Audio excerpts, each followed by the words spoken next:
Hello, good morning guys. Kahapon pala ako nagluto niya ng pansit. So, nagdisaan na ako dyan. Bawang sibuyas, tapos squid balls, at saka yung nung ganisang Chinese ba yun? So, ayan, naglagay na ako ng atay balunan. Minsan ng ginisa, halo-halo lang. Tapos, ayan, naghanda na ako ng tubig, toyo, oyster sauce, liquid seasoning.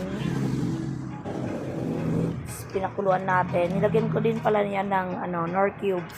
At chicken yung nilagay ko. Isa-isa lang. So, bitin pa nga ako dyan kasi hindi ko na nabidyoan yung paghalo ko at pagkaluto ng pansit. Ayan, paminta.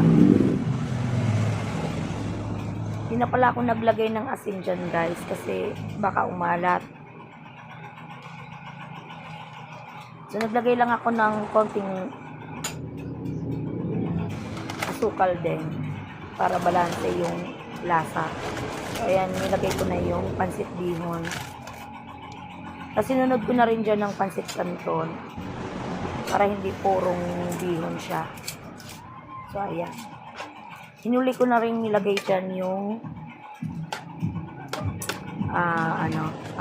tawag ito. Yung